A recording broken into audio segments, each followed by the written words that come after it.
आदाब, इस्तकबाल है। मैं हूं आपके साथ अबू हुरैरा और आप देख रहे हैं प्राइम डिबेट। शिवसेना के जरिए श्रीलंका तर्ज पर मुल्क के मफाद में बुर्का और नकाब पर बैन लगाने की मांग के साथ ही इस इशू पर सियासत गर्मा गई है। शिवसेना की यह मांग ऐसे वक्त की गई है जब मुल्क में चुनाव चल रहा है और 3 मरहलों की पोलिंग अभी बाकी है। मरकज में फिर से इख्तिदार की वापसी में जुटी बीजेपी भारत में बुर्के पर बैन को गैर जरूरी बता रही है, लेकिन बीजेपी के ही सीनियर लीडर गिरिराज सिंह और भोपाल से बीजेपी उम्मीदवार साध्वी प्रज्ञा ठाकुर ने इसकी हिमायत की है। इस मुतालबे पर मुसलमानों ने सख्त रद्द-ए-अमल का इजहार किया है। समाजवादी पार्टी, कांग्रेस और एमआईएम ने इस तरह के मुतालबे को शदीद फिरका परस्ती करार देते हुए कहा कि शिवसेना तफर्रका डालने की कोशिश कर रही है। हुकूमत को इस पर कतई अमल नहीं करना चाहिए, बल्कि अवामी मकामात पर बुर्कापोश खवातीन की शनाख्त और तलाशी के लिए खवातीन अहलकार तैनात की जाएं। खैर, माना यह भी जा रहा है कि इंतखाबात के मौसम में सियासी पार्टियां इस इशू को भुनाने की कोशिश कर रही हैं। आखिर पर्दे के पीछे क्या कुछ है, इसकी हकीकत हम प्राइम डिबेट में समझने की कोशिश करेंगे, जानने की कोशिश करेंगे। लेकिन सबसे पहले यह रिपोर्ट देखिए।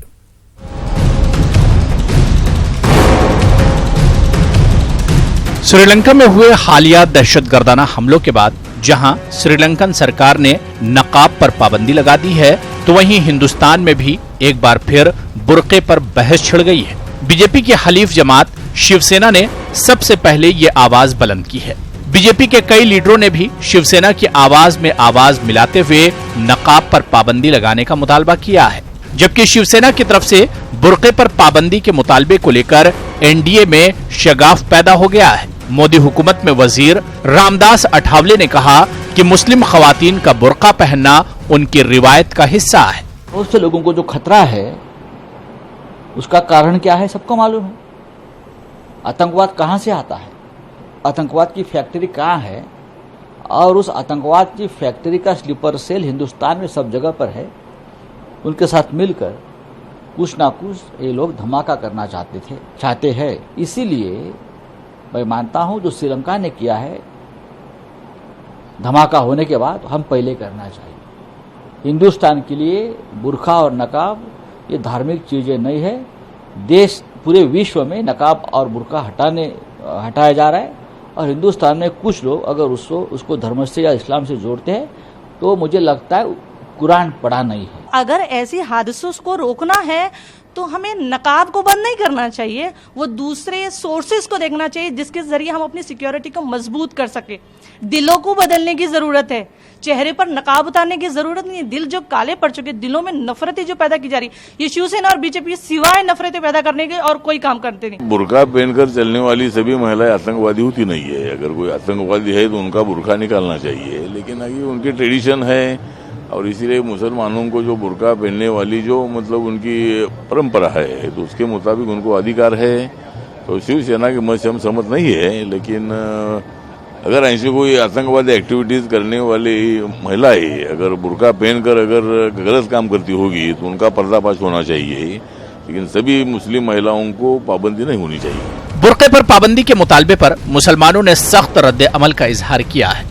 समाजवादी पार्टी, कांग्रेस और एमआईएम ने इस तरह के मुतालबे को शदीद फिरका परस्ती करार देते हुए कहा कि शिवसेना तफर्रका डालने की कोशिश कर रही है।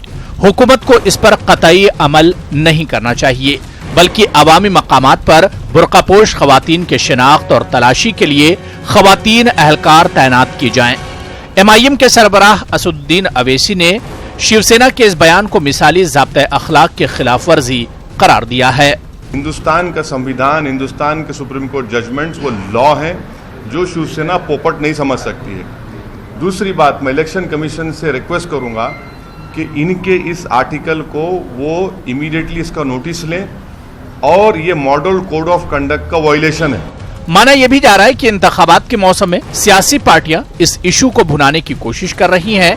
ऐसे में कुछ सियासी पार्टियों की मंशा है कि इंतखाबात में इस इशू को गर्म रखकर इसका सियासी फायदा भी उठाया जाए। हालांकि सरकार की तरफ से अभी तक इस मामले में कोई बयान नहीं आया है। Bureau report, news 18 Urdu. तो क्या वाकई सियासी मौसम में नकाब और पर्दे के नाम पर सिर्फ सियासत हो रही है? यह सोची समझी एक साजिश है या सिर्फ इसे सियासी फायदा उठाने की कोशिश की जा रही है? क्योंकि अगर हम पर्दे की बात करते हैं तो यह हिंदुस्तान के कल्चर और यहां की तहजीब और रिवायत से भी जुड़ा हुआ है। लेकिन जिस वक्त यह इशू उठाया गया और इस पर सियासत की जा रही है, इसकी टाइमिंग पर भी सवाल उठते हैं। इसी को आज हम प्राइम डिबेट में समझने की कोशिश करेंगे। कुछ खास मेहमान मेरे साथ जुड़े हुए हैं, बहुत जल्दी अपने मेहमानों का आपसे तारुफ करा देता हूं। मेरे साथ शेष नारायण सिंह जी, सीनियर जर्नलिस्ट हैं, सहाफी हैं, मेरे साथ जुड़े हुए हैं। यासिर जिलानी साहब स्पोक्स पर्सन हैं मुस्लिम राष्ट्रीय मंच के, वो भी मेरे साथ जुड़े हुए हैं। शकील अंसारी साहब सीनियर लीडर हैं कांग्रेस के, वो भी मेरे साथ जुड़े हुए हैं इस इशू पर बात करने के लिए। और doctor Nadeem Ahmed political analyst हैं, सियासी तज्जिया निगार हैं, वो भी मेरे साथ जुड़े हुए हैं। कुछ देर में समाजवादी पार्टी और बीजेपी के स्पोक्स पर्सन भी हमारे साथ इस डिबेट में जुड़ जाएंगे। अपने चारों मेहमानों का और पैनलिस्ट का बहुत इस्तकबाल और वेलकम करता हूं।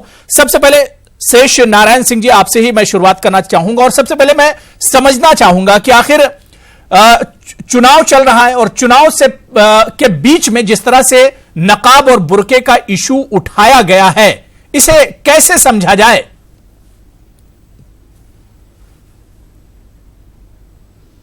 ये सियासी है, आपने जैसे फरमाया कि सियासत नहीं करना चाहिए और इंतखाबात के बीचों बीच में,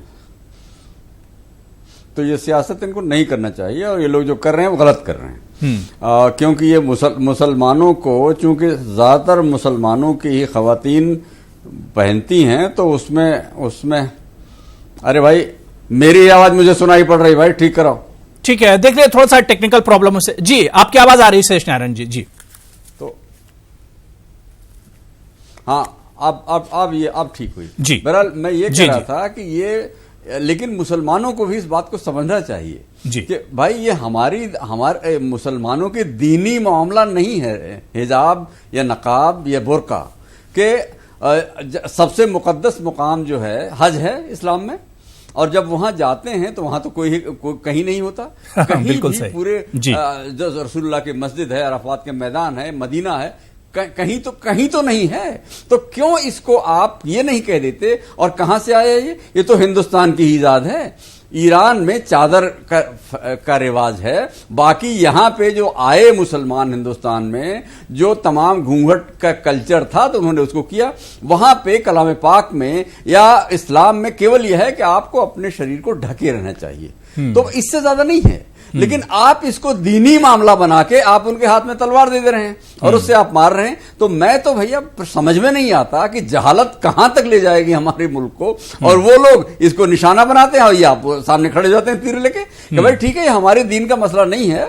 लेकिन जो लोग इसको इशू बनाना चाहते हैं, दीन का मसला नहीं है, ये दीनी सब्जेक्ट है, आलिम लोग इसको बताएंगे।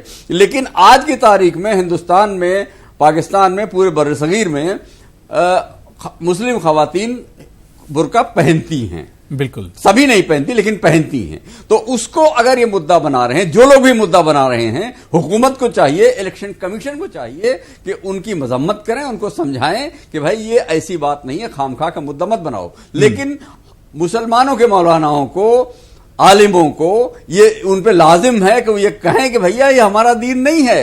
ये बल्कि एक गोल्डन अपॉर्चुनिटी है कि इससे अपने को धीरे धीरे अलग करें, लड़कियों को एम्पावर करें, उनको तालीम दें, उनको इल्म दें, उनको हुनर दें और वो अपने बल पे सोसाइटी में खड़ी हो सकें। लेकिन इस पर जो सियासत हो रही है, मैं उसको बिल्कुल गलत मानता हूं और इन लोगों को, मुसलमानों को टारगेट करके ये बात नहीं करनी चाहिए, गलत है। बिल्कुल। और इस बीच मेरे साथ बीजेपी के स्पोक्स पर्सन शाइना एनसी भी मेरे साथ जुड़ गई। शाइना एनसी, आपका भी बहुत वेलकम, इस्तकबाल करते हैं न्यूज 18 उर्दू में। शाइना एनसी, पर्दे और बुर्के को लेकर जो पॉलिटिक्स हो रही, मैं इसे नहीं समझ पा रहा हूं, क्योंकि शिवसेना की तरफ से सबसे पहले आवाज उठाई गई, उसके बाद बीजेपी के कुछ लीडरों ने भी इस पर बयान दिया, लेकिन बीजेपी के अंदर या एनडीए के अंदर इसकी मुखालिफत भी हो रही है।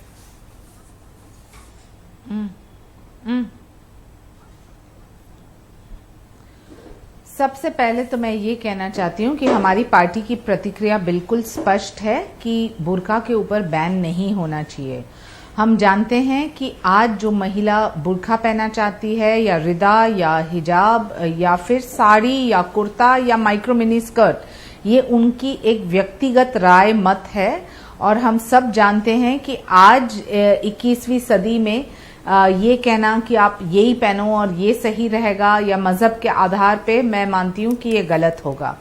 रही बात सिक्योरिटी के इश्यूज देख के, हम सब जानते हैं कि सिक्योरिटी और सिक्योरिटी लैप्स तब होता है जब तहकीकात नहीं होता है, और वो मुसलमान हो, हिंदू हो, कोई महिला घूंघट की साड़ी में हो या कोई बुर्का में, सभी को चेक करने की आवश्यकता है, और वैसे पुरुष को भी चेक करने की आवश्यकता है। तो ये कोरिलेट करना बेमतलब है और मुझे नहीं लगता है कि कोई टिप्पणी करने की आवश्यकता है। जो हुआ श्रीलंका में, मैं मानती हूँ कि अफसोसजनक था, और वहां एक सिक्योरिटी लैप्स के निमित्त ये चर्चा हुई कि जो कोई फेस मास्क पहने या कोई अपने चेहरे को कवर करे, हेलमेट पहने, तो उनको खोलना चाहिए इंस्पेक्शन के वक्त। बिल्कुल, लेकिन शायना अंसी, मेरा सवाल यह कि जिस तरह से बीजेपी के अंदर ही गिरिराज सिंह ने बुर्के को लेकर बयान दिया, उन्होंने कहा कि भारत में बैन होना चाहिए। साध्वी प्रज्ञा ठाकुर ने बयान दिया, उन्होंने कहा कि सिक्योरिटी के लिए ये नकाब और बुर्का बहुत बड़ा एक तरह से खतरा है। तो इन लोगों के बयानों को आखिर किस तरह से लिया जाए?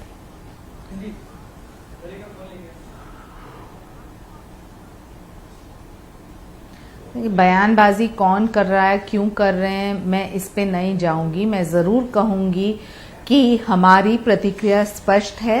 हर एक महिला आज देश में तय कर सकती है कि उनको मजहब के आधार पे कुछ पहनना है या अपने व्यक्तिगत राय मत के आधार पे। Dressing is a choice of person as is religion. Only issue जहां इंटरजेक्शन होता है वो है सिक्योरिटी, और सिक्योरिटी पोलिंग बूथ पे हो या अस्पताल में हो या फिर एयरपोर्ट पे हो या रेलवे स्टेशन, वहां महिला कांस्टेबल है, तो इसके प्रति कोऑपरेशन और सहानुभूति के साथ हमें पेश आना चाहिए। ठीक है, मैं शकील अंसारी साहब आपके पास आना चाहूंगा, क्योंकि शायना अंसी ने तो जो उनकी पार्टी का मौकिफ एक तरह से है वो एक तरह से उन्होंने वाजे कर दिया, क्योंकि बीजेपी में खुद यही बात कही जा रही है कि नकाब पर पाबंदी लगाने की जरूरत नहीं है। लेकिन जो बयानबाजी हो रही है शिवसेना की जानिब से या बीजेपी के जो लीडर बयान दे रहे हैं, और इस तरह के गिरिराज सिंह हो या साध्वी प्रज्ञा हो, लगातार इस तरह के नफरत फैलाने वाले बयान देते रहते हैं। इस तरह की बयानबाजी को कैसे देखेंगे शकील साहब? देखिए, सबसे बड़ी बात है भाई, आपने सही सब बता दिया।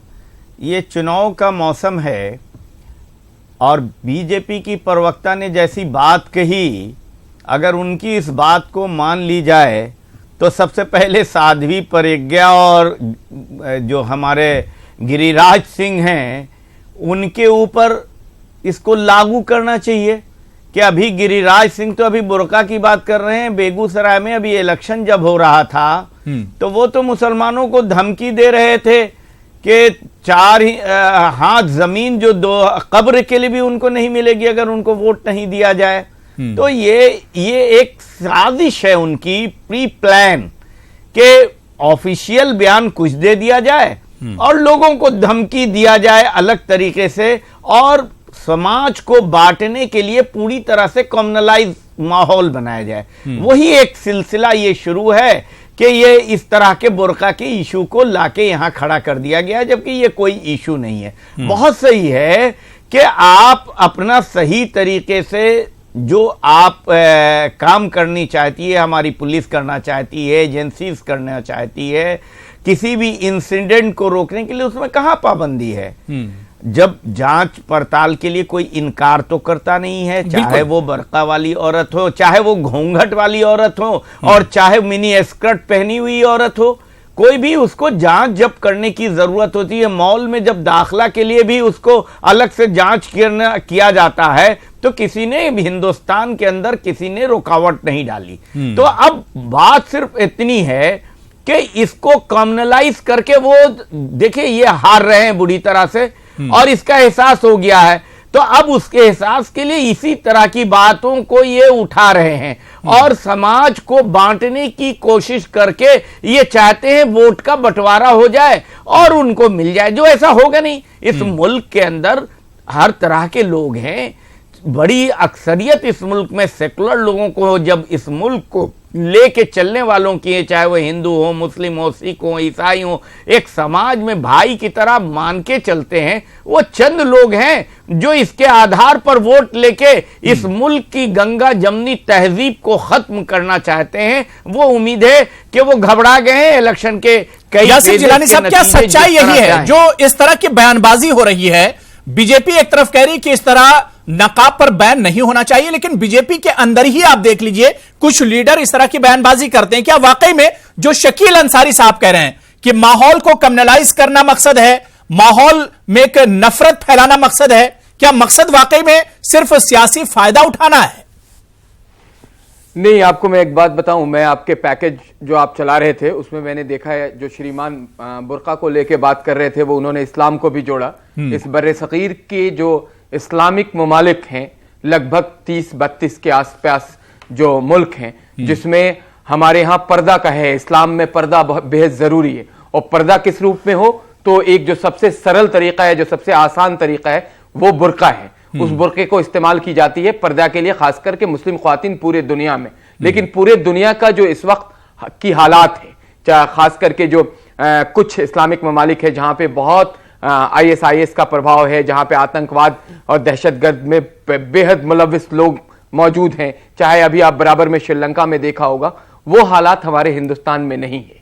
वो हालात हिंदुस्तान में कभी हो भी नहीं सकता है। यहां पे गंगा जमनी तहजीब का सबसे उदाहरण वाला ये सबसे बड़ा जो एग्जाम्पल है दुनिया में वो ये देश है। यहां पे हर जिले हर गांव में आपको हिंदू मुसलमान एक साथ रहते हुए मिल जाएंगे 130 करोड़ के जनमानस में। हमारा जो कल्चर है, हमारी जो रिवायत है जिसकी आप बात कर रहे थे, वो आप हरियाणा से लेके और पश्चिमी उत्तर प्रदेश से लेके और राजस्थान तक चले जाएंगे तो घूंघट का है। और हमारी जो बुजुर्ग औरतें हैं, हमारी रवायत में आप अगर तो यासिर जिलानी फिर इसी रिवायत और इसी कल्चर को तोड़ने की बात हो रही है, इसी रिवायत और इसी कल्चर को तोड़ने की बात हो रही है। जिस तरह की बयानबाजी हो रही है इससे तो यही लग रहा है कि मुल्क जो लोग तोड़ने की कोशिश कर रहे हैं वो हिंदुस्तान की जो रिवायत रही है उस रिवायत को तोड़ने की कोशिश की जा रही है। नहीं, अगर आप उसको जो लोग तोड़ने की कोशिश कर रहे हैं उनको नजीर बनाएंगे तो ये मुझे लगता है कि ये नाइंसाफी होगी। आप देखिए कि किसने बयान दिया है, क्या सरकार के कोई अहम जो सरकार के अंदर अहम पद पे हैं, या कि सरकार का कोई नुमाइंदा जो सरकार का प्रवक्ता हो, या सरकार की तरफ से कोई किसी मंत्रालय का वजीर हो। देखिए गिरिराज सिंह या साध्वी प्रज्ञा छोटे मोटे नाम नहीं है यासिर जिलानी साहब। नहीं, तो देखिए गिरिराज सिंह या साध्वी प्रज्ञा छोटे मोटे नाम नहीं है। चाहे अमित शाह जी हो या फिर नरेंद्र मोदी जी, सब साध्वी प्रज्ञा की हिमायत में खड़े हैं आज। इसका मतलब साध्वी प्रज्ञा छोटा मोटा नाम बीजेपी में नहीं है। गिरिराज का खुद एक बड़ा पोर्टफोलियो और सीनियर लीडर है बीजेपी के। देखिए साध्वी प्रज्ञा का जो बयान है, जो उन्होंने बयान दिया है, जो पहले बयान दिया था जिसपे कंट्रोवर्सी हुई थी, उन्होंने उस बयान को वापस लिया। अभी जो बयान है वो मैंने भी देखा है, उन्होंने अपील करी है मुस्लिम समाज से लेके, और वो एक हमारी जो सरकार चल रही है उसका जो संगठन सरकार के अंदर है उस पार्टी के टिकट से चुनाव लड़ रही है, और उनके ऊपर किसी तरह का कोई दोष अभी तक साबित नहीं हुआ है, इसलिए वो चुनाव लड़ रही है। ये जनमानस ने को दिखाई दे रहा है और लोग देख रहे हैं। अच्छा, आप बताइए कि सिर्फ सेकुलर कम्युनल की बात करके हम जो राजनीति करते हैं उसमें कांग्रेस का सबसे बड़ा, अगर मैं कहूं कि कांग्रेस सबसे बड़ी उसके अंदर इस बात की शुरुआत करने वाली है। आप इतिहास उठा के देखें, जब जब जरूरत पड़ी, चाहे वो 1971 में कांग्रेस लड़खड़ाने लगी तो क्या करा उसने, मुस्लिम फैसला बोर्ड जैसा एक तंजीम सामने लाके खड़ा कर दिया। उसके बाद आप 91 तक आ जाएं, मेरे पास पूरा डाटा है कि कैसे कैसे वोट लेने के। तो बीजेपी कांग्रेस के फॉर्मूले पर काम कर रही है। 2019 चुनाव में बीजेपी कांग्रेस के फॉर्मूले पर काम कर रही है। यासिर जिलानी, आपके कहने का मतलब ये है कि मुझे अच्छा एक बात बताइए, आप तो बहुत शानदार तरीके से अपनी बात को रखते हैं, बड़े सहाफी हैं, ये बताइए कि कहीं आप एक बयान बताइए भारतीय जनता पार्टी के उन लीडर का जो लीडर भारतीय जनता पार्टी के लिए अहम है, जो भारत के लिए उनका मैसेज सबसे बड़ा हो, चाहे वो हमारे वजीर आजम हो, चाहे वो हमारे संगठन के अध्यक्ष हो, जिन्होंने कोई इस तरह का बयान दिया हो जिससे समाज के ताना बाना में कोई तोड़ने वाली बात कही हो। आप बताइए, आप पूरा का पूरा चुनाव उठा के देख लीजिए, अगर कुछ लोग कह रहे हैं तो उनकी अपनी कॉन्स्टिट्यूएंसी के ऊपर भी बहुत कुछ डिपेंड करता है, वहां का नैरेटिव चेंज करना होता है, और ऐसे बयान तो दूसरे दल के लोग जो सबसे बड़े सेकुलर पुरोधा माने जाती हैं, मायावती ने क्या कहा सबने सुना, आपके कमलनाथ जी ने क्या कहा था कमरे में बंद कमरे में मुसलमानों के लिए, ये भारत ने देखा है। तो इन सारी चीजों को अगर आप देखेंगे तो फिर आप एक ही चीज को सिमिलर नहीं कर सकते। हाँ, वजीर आजम ने अगर कोई बात कही है तो आप बात पूछ सकते हैं। अगर हमारे जो राष्ट्रीय अध्यक्ष हैं भारतीय जनता पार्टी के, उन्होंने कोई बात कही है तो आप सवाल कर सकते हैं। मेरे साथ कोई मतलब नहीं है, उन पे हम चर्चा करें। मेरे साथ समाजवादी पार्टी की spokes person really Tiwari Mishra भी जुड़ गए इस डिबेट में। रॉली तिवारी मिश्रा जी, आपका भी बहुत इस्तकबाल, वेलकम करते हैं प्राइम डिबेट में। रॉली मिश्रा जी, जो चुनाव डेवलपमेंट और तरक्की के नाम पर शुरू हुआ था, विकास के नाम पर शुरू हुआ था, वो चुनाव अब देख लिए कहां पर पहुंच गया। यहां पर अब नकाब, पर्दे और बुर्के की बातें हो रही हैं। आखिर इसकी वजह क्या है? क्या वजह देखती हैं आप? देखिए, भारतीय जनता पार्टी और उनके सहयोगी दल शिवसेना को मुझे नहीं लगता कि आप कोई गंभीरता से लेना चाहिए कि इनके पास कुछ बताने के लिए नहीं है।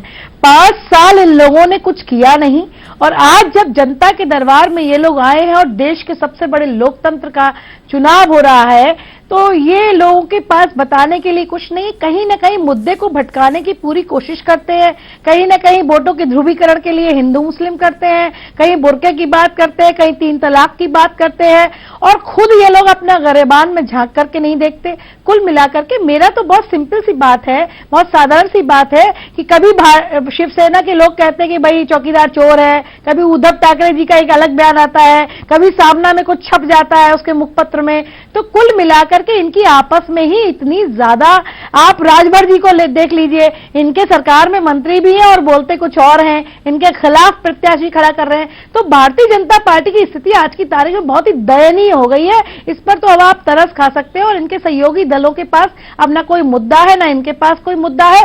5 साल इन्होंने जनता को कभी जीएसटी के नाम पर, कभी नोटबंदी के नाम पर, कभी भ्रष्टाचार रुकेगा, काला धन आएगा, 15 लाख आपके खाते में आएंगे, रोजगार आपको दिया जाएगा, नहीं आप पकौड़े तलना शुरू कर दीजिए। इस तरीके की बातों से राजनीति करने वाले ये भारतीय जनता पार्टी के लोग हैं, और इन्होंने आज देश को, इस देश के चुनाव को इस मुहाने पर लाकर के खड़ा कर दिया है कि विश्व का सबसे बड़ा लोकतंत्र शर्मसार हो रहा है इन लोगों की बातों से।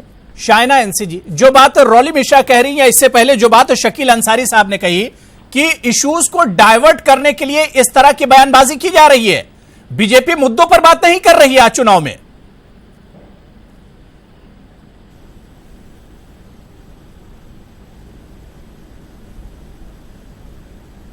एक लेखक ने एक न्यूज़पेपर में लिखा और आपने समझा कि ये बीजेपी की प्रतिक्रिया है। भारतीय जनता पार्टी ने बिल्कुल स्पष्ट कहा है कि हम बैन नहीं चाहते हैं बुर्का के ऊपर।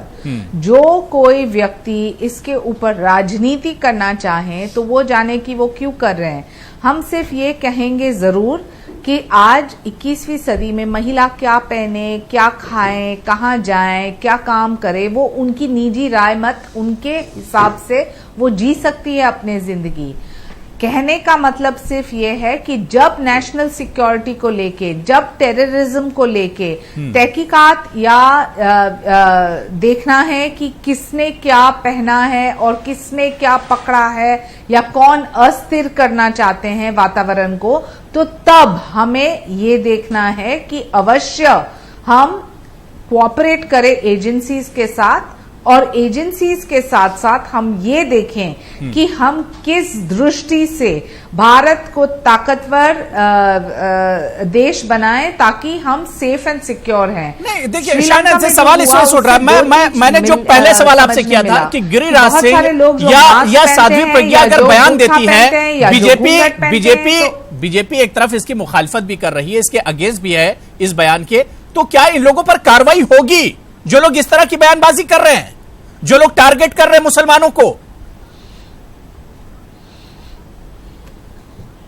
देखिए, जो कोई टारगेट करना चाहे या पोलराइज करना चाहे या सिर्फ मीडिया अटेंशन के लिए बोलना चाहे, वो शिवसेना के हो, कांग्रेस के हो, कोई अन्य दल के हो, मैं नहीं कहूंगी। मैं सिर्फ जरूर कहूंगी कि एक प्रतिक्रिया जो पार्टी के तरफ से है बिल्कुल स्पष्ट है।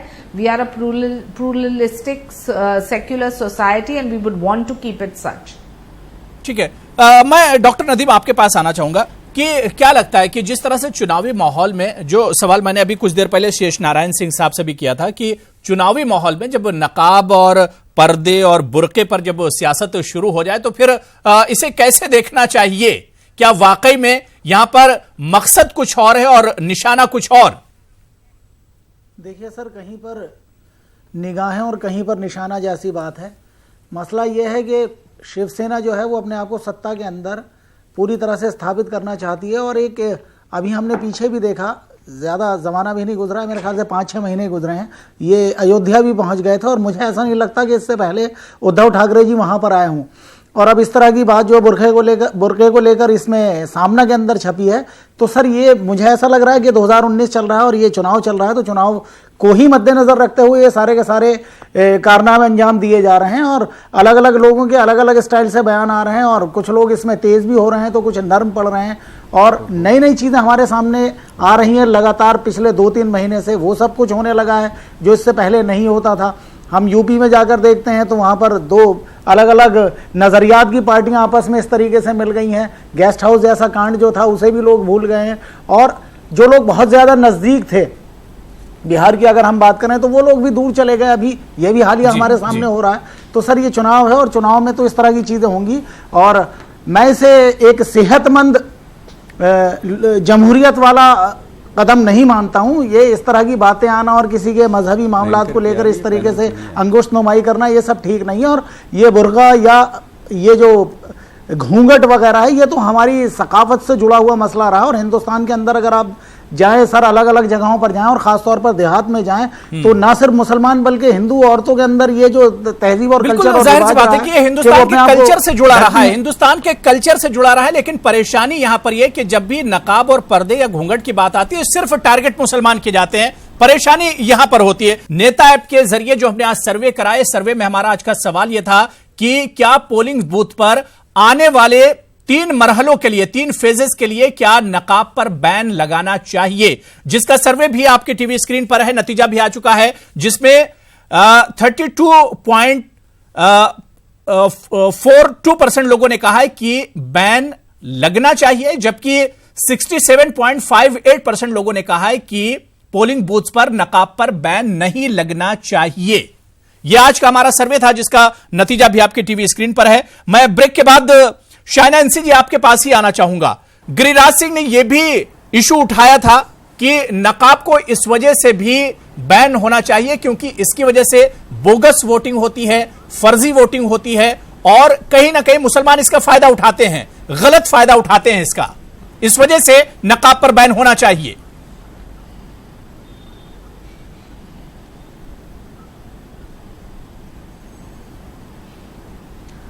मैं बिल्कुल नहीं मानती हूँ। देखिए, जो बोगस वोटिंग होता है तो उस दृष्टि से बिल्कुल एजेंसीज जो वहाँ बैठे हैं, इलेक्शन कमीशन के जो ऑफिसर्स हैं वो तय कर सकते हैं, देख सकते हैं, और बहुत सारे महिला ऑफिसर्स भी रहते हैं वहाँ, वो चेक कर सकते हैं। लेकिन जब कोई ये सवाल उठा रहे हैं तो ज़्यादा प्रॉब्लम्स है सिक्योरिटी को लेके, वो सिक्योरिटी इशू ताकि हम देखें कि ऐसे एस्केलेट न हो, उस दृष्टि से मैं मानती हूं कि जहां जांच की आवश्यकता है, हर एक पुरुष हो या महिला, उनको कोऑपरेट करने की आवश्यकता है। लेकिन इसमें कोई राजनीतिक मुद्दा नहीं है। Please don't make this a burqa issue because it's not. आज कोई महिला घूंघट में भी जाए या साड़ी में अपने चेहरे को ओढ़े, ये इशू कोई नहीं है। बिल्कुल आपकी बात बिल्कुल सही है, यू आर राइट, आपकी बात बिल्कुल सही है शाइना एनसी कि इस पर सियासत नहीं होनी चाहिए, इसको इशू नहीं बनाया जाना चाहिए। लेकिन सियासत तो आपकी पार्टी के कुछ लीडर कर रहे हैं।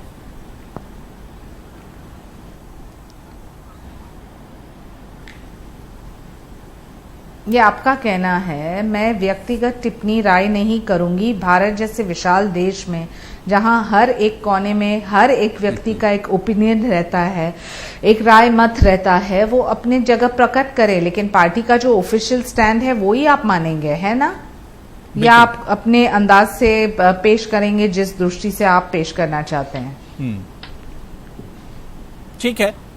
शकील अंसारी साहब, शाइना एनसी बहुत तजब्जुब का शिकार हैं कि अब वो क्या रखें, क्योंकि अब एक तरफ उनकी पार्टी, जाहिर सी बात है कि उन्हीं की पार्टी इसकी मुखालफत कर रही है कि नकाब या बुर्के पर बैन नहीं होना चाहिए। और जिस तरह से गिरिराज सिंह ने कहा कि बोगस वोटिंग होती है, नकाब पहनकर मुस्लिम खवातीन आती हैं, महिलाएं आती हैं, उन्हें और तो कोई काम है नहीं, चुनाव जब आते हैं तो वो फर्जी वोट डालती हैं, जबकि वो पढ़ी लिखी भी नहीं है। सरकार ने उनकी पढ़ाई लिखाई का काम नहीं किया, लेकिन इतनी चालाक जरूर है मुस्लिम खवातीन कि वो बोगस वोटिंग कर लेती हैं। देखिए, साइना एनसी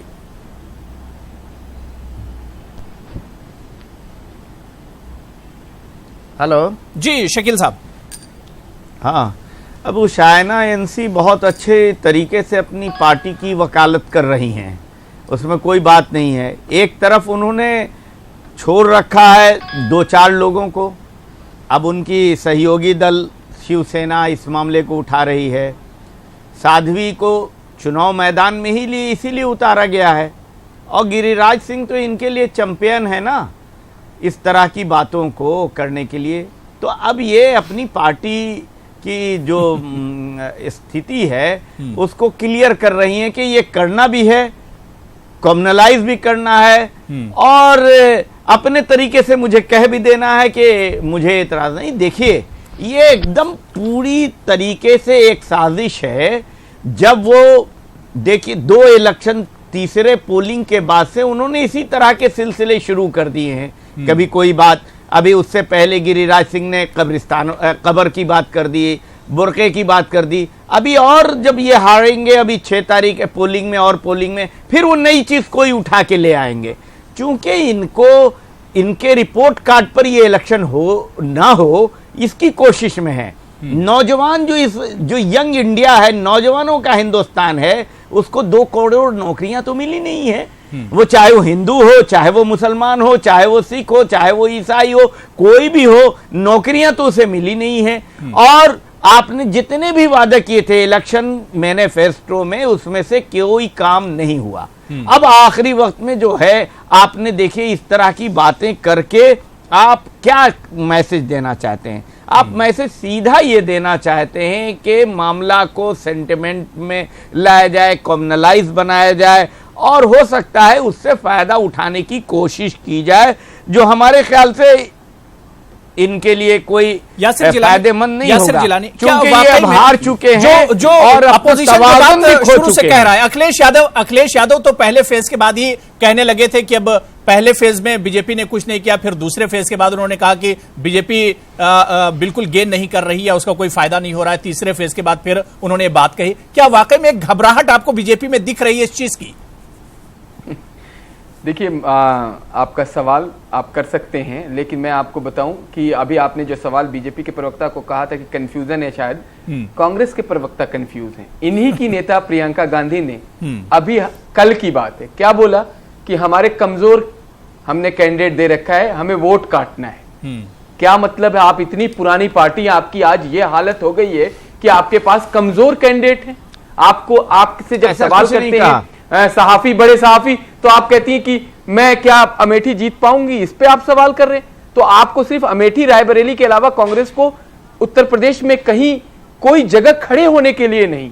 और यकीन मानिए कि आप इन लोगों से जो इस तरह की बात कर रहे हैं, इनसे कहिए कि एक बार ग्राउंड पे उतर के देखें, हिंदुस्तान के अलग अलग रियासत में जाएं, वहां पे चेक करें कि वहां के नौजवान क्या सोच रहे हैं, वहां का किसान क्या सोच रहा है। इस पे जब हम लोग चर्चा करते हैं तो ये हमेशा कम्युनल और सेकुलर 2 सेक्शन है जिसमें ये बांटने की कोशिश करते हैं। देखिए, जिस राज्य से शकील साहब आते हैं बिहार में, वहां इनका खाता नहीं खुल रहा है। मैं आज आपको कह रहा हूं, अब आ जाइए तो पता लग जाएगा आपको। तमाम राज्यों में मैं आप यकीन माने शकील साहब की, मैं पिछले 1 हफ्ते से बाहर था, 2 दिन के बाद फिर जाऊंगा, और ग्राउंड के ऊपर रहते हैं। हमारा एसी के कमरे से कोई लेना देना नहीं, ग्राउंड पे क्या चल रहा है, 126 योजनाएं किन किन रियासतों में कैसे कैसे काम हो रहा है, गरीबों के बीच में स्वास्थ्य का क्या लाभ मिला है, गरीबों को जनधन योजना से कितना लाभ मिला है, गरीब बच्चों को कितने वजीफे मिले हैं माइनॉरिटी मिनिस्ट्री के अंदर। सिर्फ माइनॉरिटी मिनिस्ट्री की बात कर रहा हूं, तो आपको जरूरत ही नहीं पड़ती गिरिराज, कोई जरूरत नहीं है। आप अगर देखिए, थोड़ा ब्रॉड माइंड करके अगर आप चर्चा में बात करेंगे, यकीन माने मुद्दे पे आप बात नहीं कर सकते। आपने गरीबी हटाने की बात 71 से शुरुआत करी कांग्रेस ने, आज तक गरीबी नहीं हटाई। आपके प्रधानमंत्री जो इंदिरा गांधी थी, उन्होंने कहा था गरीबी हटाएंगे, राजीव गांधी ने कहा गरीबी हटाएंगे, राहुल गांधी कह रहे गरीबी हटाएंगे, नहीं हटा। अब आप पता नहीं कहां से एक न्याय योजना लेके आए, जिनका जमीन पे कभी उतार नहीं सकते आप। आज काफी फर्क आ गया, किसानों की खुदकुशी बढ़ गई है आपके पीरियड में। अरे आपके पास ये भी आंकड़ा नहीं है। 2000 जो 10 साल की यूपीए की सरकार रही है, जिसमें किसान भाइयों ने जितनी खुदकुशी करी है, हिंदुस्तान के किसी भी सरकार में मेरा भी जो भ्रष्टाचार जर्नलिस्ट बैठे हैं ना, वो बता देंगे, आपको जानकारी नहीं है। 10 साल की सरकार रही है। देखिए आप थोड़ा आंकड़े पे बात करिए, मत करिए हिंदू मुसलमान पे, आप करिए 2014 से 2019 में यहाँ के वजीर आजम ने क्या किया है, क्या किया नौजवानों के लिए, क्या किया तो पकौड़ा इंडस्ट्री बनवाया उनके लिए, ये आप कह बनवाया है आपके प्रधानमंत्री ने। इतनी मुद्दा विहीन हो चुकी है कि अल्फाजों की भी अब कमी हो रही है, तो कांग्रेस ये बात कहती है।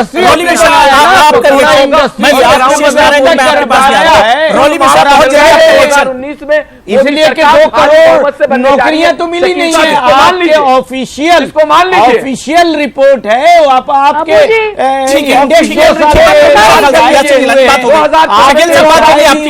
बात हो गई आप लोगों की।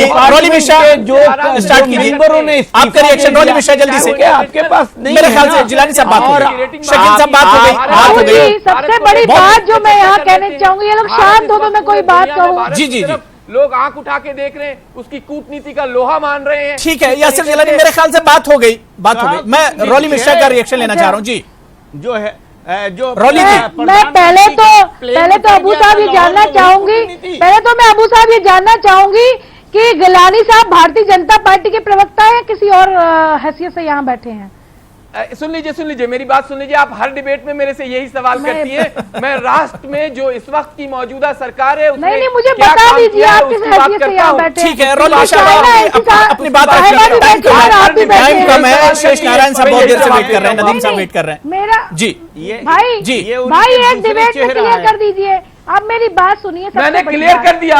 जो राष्ट्र में इस वक्त सरकार काम कर रही है, मैं उसके बारे में बात करता हूँ। जो हमारे सरकार के लिए काम कर रही है सरकार, मैं उसकी बात। ठीक है रॉली जी, जल्दी से बात शुरू कर लीजिए, जल्दी करके उस पर कुछ बोलने की चाहे। चलिए बहुत बढ़िया, आपको बहुत बहुत साधुवाद। अबू जी आप मुझे बोलने का मौका दिया जाए, वरना मैं बीच में बोलना शुरू कर दूंगी। मैं सबसे पहले अपनी बात ये कहती हूँ कि जैसे ही पहले चरण का चुनाव हुआ और जो उत्तर प्रदेश के पश्चिम से शुरू हुआ, तो वहां पर जब गठबंधन की मजबूत स्थिति देखी, 8 में से लगभग 7 सीटें गठबंधन के खाते में जा रही हैं और 1 सीट पर थोड़ा बहुत ये तो अंदाजा है, ये तो अंदाजा है रॉली मिश्रा आप लोगों का या पार्टी का अंदाजा है। ये दूसरा चरण का चुनाव हुआ, तीसरे चरण का चुनाव हुआ, चौथे चरण तक आते आते जैसे जैसे हम लोगों का उत्साह बढ़ता चला गया और हम गठबंधन को लेकर के आश्वस्त होते गए, वैसे वैसे भारतीय जनता पार्टी इस तरह से डिमोरलाइज हो गई कि अब उनके पास कोई चीजें नहीं बचती हैं। तो एक आध ऐसे लोग उन्होंने पकड़े के जिनको आप शगुफा खोर कह सकते हैं, वो एक शगुफा बीच बीच में छोड़ते रहते हैं। वो शगुफा भी इसलिए छोड़ते हैं कि आप और हम जैसे प्रबुद्ध लोग उस पर चर्चा करें, बात रखें। जब ये बुर्के की बात कहते हैं तो घूंघट कहाँ चला जाता है? राजस्थान में बड़ा घूंघट पहना जाता है, हरियाणा में बड़ा घूंघट पहना जाता है, उत्तर प्रदेश जहां जिस धरती से मैं आती हूँ, जिस घर की मैं बहू हूँ, हमारे यहाँ भी घूंघट प्रथा है। लेकिन घूंघट पर बात नहीं करते, बुर्के पर बात करते हैं। तो बुर्के पर बात करने पर भी इनका मकसद सिर्फ इतना होता है कि कहीं ना कहीं फिर से ये हिंदू मुसलमान करना चाहते हैं, जबकि इनका अब ये मकसद भी यहाँ धराशाही हो चुका है, क्योंकि गठबंधन में सभी प्रकार के सभी जातियों के लोग जुड़े हुए हैं। आज एक ब्राह्मण महिला अगर आपके मंच पर कहीं पर दलित और पिछड़ी जाति के वर्ग का प्रतिनिधित्व कर रही है, तो ये बात मकसद साफ है कि सभी जातियों के लोग समाजवादी पार्टी और बहुजन समाजवादी पार्टी के साथ जुड़ करके महागठबंधन से जुड़े हुए हैं। भारतीय जनता पार्टी के पास आज ना विकल्प है, ना ही वक्तव्य है, ना ही भाषा है, ना ही चाल है, ना ही चेहरा है और ना ही इनका कोई चरित्र है। इनको कभी हनुमान जी की जाति बतानी होती है। हनुमान जी करोड़ों वर्ष पहले जन्म ले चुके हैं, लेकिन योगी आदित्यनाथ जी उनको दलित बताना शुरू कर देते हैं। कभी ये लोग हनुमान जी पर टिप्पणी, कभी ये लोग कह देते हैं इनके मतलब मुद्दों पर सियासत नहीं हो रही, मुद्दों पर सियासत नहीं हो रही है। ठीक है ठीक है रॉली मिश्रा, मेरे ख्याल से बात आपकी हो गई, बात कंप्लीट हो गई। शेष नारायण साहब के पास में जाना चाहूंगा। युवाओं के लिए कुछ नहीं किया, बेरोजगारों के लिए कुछ नहीं किया, इन्होंने इस देश की आवाम के लिए कुछ नहीं किया। ठीक है शेष नारायण साहब, सिर्फ गालिब का एक शेर मैं पढ़ूंगा, शायद मेरे ख्याल से मुझसे अच्छा आप मतलब उसका समझ जाएंगे कि बेखुदी बेसबब नहीं गालिब, कुछ तो है जिसकी पर्दादारी है। क्या बात, पर्दादारी है 2014 का जो इनका मैनिफेस्टो है उसी की पर्दादारी है। आपने देखा कि राम मंदिर 1986 से शुरू हुआ था और हर इलेक्शन में, हर इंतखाब में उससे वोट मिलते रहे, बात बनती रही। और हमारे वजीर आजम अयोध्या गए ही नहीं, मया बाजार में जाकर उन्होंने सभा की और वहां पे जो उस 2014 के मैनिफेस्टो में जो खास बातें थी, 2 करोड़ नौकरियां और काला धन वापस लाना, किसानों की आमदनी डबल करना, वो सारे मुद्दे, और राम मंदिर का भव्य राम मंदिर का निर्माण, उन सारे मुद्दों का जिक्र तक नहीं किया। तो वो तो है, मुद्दे तो हैं और इसलिए इनको ज़रूरत है कि उस नए मुद्दों को तलाश की। अब पुलवामा बालाकोट एक मुद्दा था, वो चला, लेकिन उसका फायदा ये हुआ कि जातियां टूटी नहीं। जो शेड्यूल्ड कास्ट जातियां हैं, जो ओबीसी जातियां हैं, जो मुसलमान हैं, वो अलग बने रहे। हिंदू अगर सब हो गए होते जैसे 2014 में हुआ था तो बात बन जाती।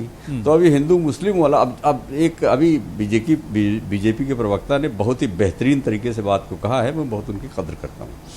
लेकिन मेरा सवाल ये है कि अगर इस तरह के लोग लूज टॉक कर रहे हैं, गिरिराज सिंह वहाँ बैठे हुए बिहार में और भोपाल में इनकी एक कैंडिडेट आई है जो खुद एक्यूज्ड है, मुलजिम है बाकायदा, वो लूज टॉक कर रही है, तो उसके खिलाफ ये लोग एक्शन कितना ले रहे हैं?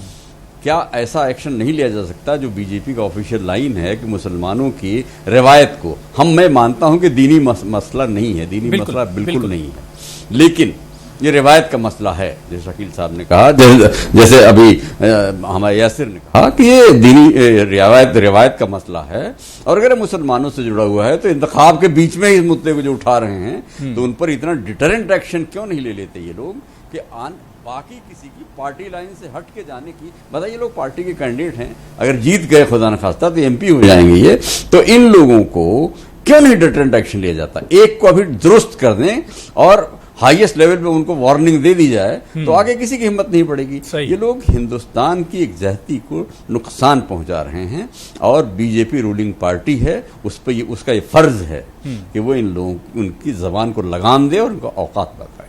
बिल्कुल।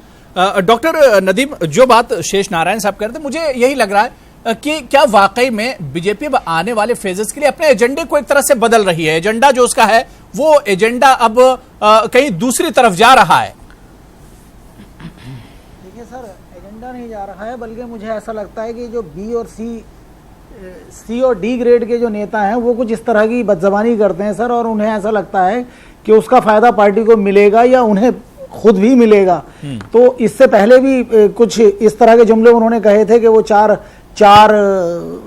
गज की, मतलब वो 4 हाथ की या 4 बालिश की अगर जगह चाहिए तो वंदे मातरम वगैरह बोलना पड़ेगा। तो सर, इस पर थोड़ा सा ये बदकलामी जो हो रही है और बदअखलाकी जो हो रही है, इस पर तो रोक लगने की जरूरत है। और ये लोग इतने बेलगाम क्यों हो रहे हैं? यासिर भाई जैसे लोग तो बहुत कोशिश कर रहे हैं कि बीजेपी के नजदीक मुसलमान चले जाएं, लेकिन ये लोग सी और डी ग्रेड के जो नेता हैं, 2-4-6 लोग हैं, ये बार बार गड़बड़ कर देते हैं और हिंदुस्तान की जो कौमी यकजहती है उसे कहीं ना कहीं और किसी ना किसी तरीके से तोड़ने की कोशिश कर रहे हैं।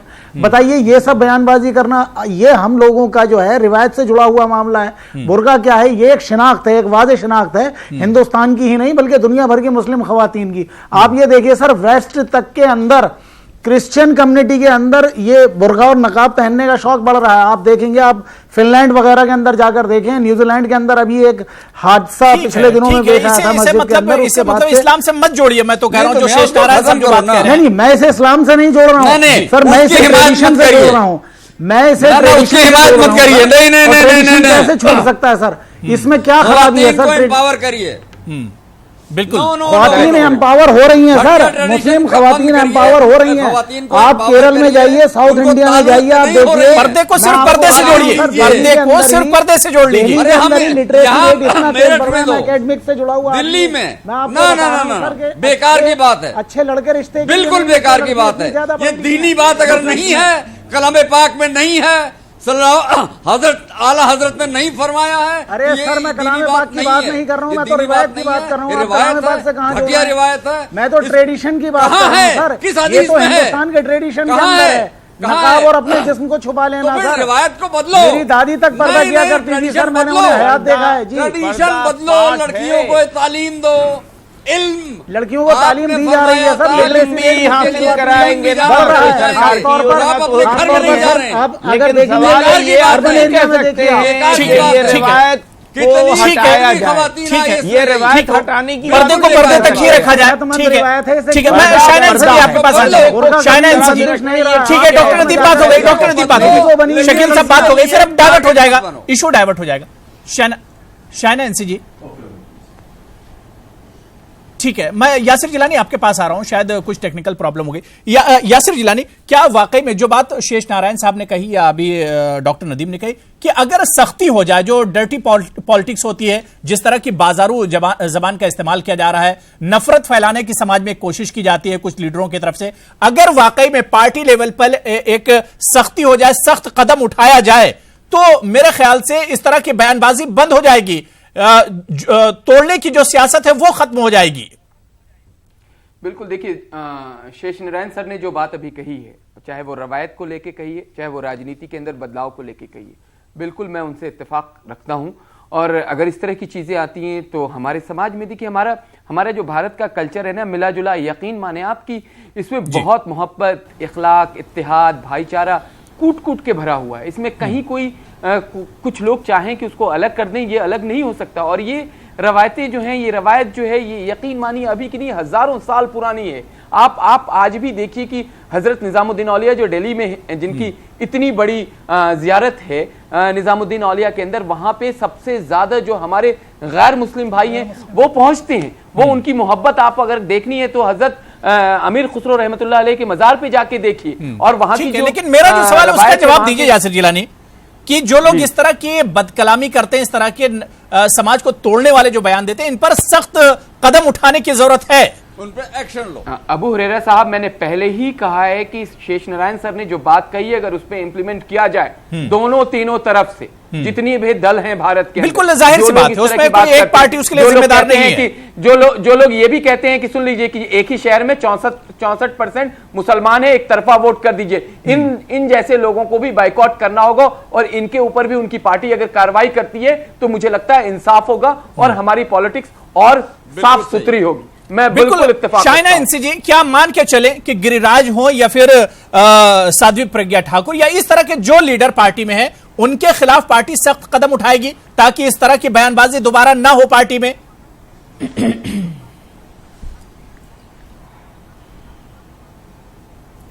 देखिए, जैसे कि मैंने पहले कहा कि पार्टी की एक ही प्रतिक्रिया रायमत होती है और वो स्पष्ट है पब्लिक डोमेन में। जीवीएल नरसिम्हा राव ने स्वयं कहा कि कोई सवाल नहीं बुर्का बैन को लेके। और जो लोग ऐसे प्रचार करना चाहते हैं कि देखिए आपके पार्टी में कोई कुछ कह रहा है, व्यक्तिगत राय, निजी मत जो होता है उसके प्रति टिप्पणी न करते हुए मैं जरूर कहूंगी कि आते हुए दिन में हमें सिर्फ संवेदनशीलता के साथ देखना चाहिए कि महिलाओं को सम्मान मिले, महिलाओं को हक मिले कि वो जो पहनना चाहे, जो खाना चाहे, जो काम करना चाहे वो कर सकें। और सिर्फ एक सवाल या प्रश्न चिन्ह उठता है तो वो नेशनल सिक्योरिटी को लेके, जहां हर एक नागरिक यानी कि महिला पुरुष दोनों सम्मान के साथ उनको कोऑपरेट करने की आवश्यकता है। ठीक है, रोली मिश्रा जी बोल सकती हैं आप जी।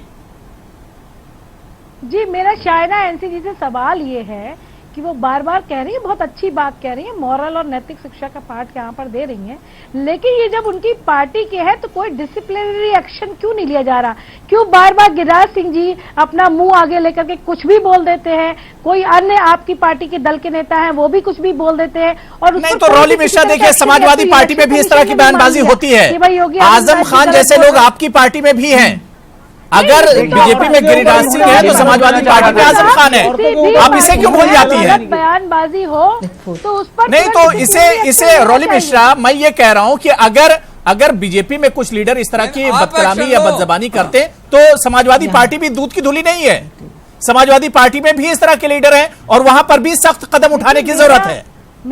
मेरा अपना देखिए, मेरा अपना एक स्वस्थ मत ये है कि कोई भी नेता जो कि पब्लिक डोमेन में है, पब्लिक प्लेटफॉर्म पर है उसको बेहद संवेदनशील होना चाहिए, का चाहे वो किसी आजम भी खान पार्टी को का खंडन हो। करती हैं और आप? उसको ये आजम खान बात ने जो सोच जया प्रदा लेनी को लेके चाहिए बयान दिया कि था, वो किसी भी व्यक्ति, राष्ट्र, महिला, लिंग, जाति के खिलाफ कोई भी बयान ना दे। और इस पर जब चर्चा हो रही है, लेकिन पार्टी किसी भी तरह से उससे बच नहीं सकती है। पार्टी, कोई भी पार्टी का नेता जब बार बार इस तरीके के बयान दे रहा है, इतना बड़ा बयान, आप बार बार साध्वी नाम ले रहे हैं, मुझे बड़ी शर्मिंदगी हो रही है। एक महिला जो कि अपराध में निरुद्ध है, आप उसको साध्वी नाम दे रहे हैं। मैं भी भगवा कल से पहन लेती हूँ, मेरे नाम ठीक है। अब डाइवर्ट को शुरू कर रहे हैं, अब जो इश्यू है उससे आप डाइवर्ट कर रही हैं।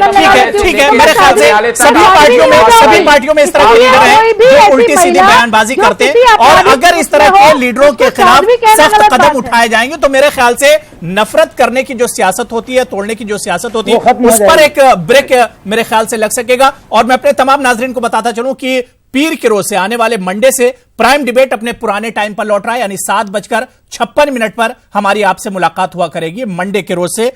तमाम मेहमान जो मेरे साथ जुड़े, सभी का बहुत बहुत शुक्रिया कीमती वक्त देने के लिए।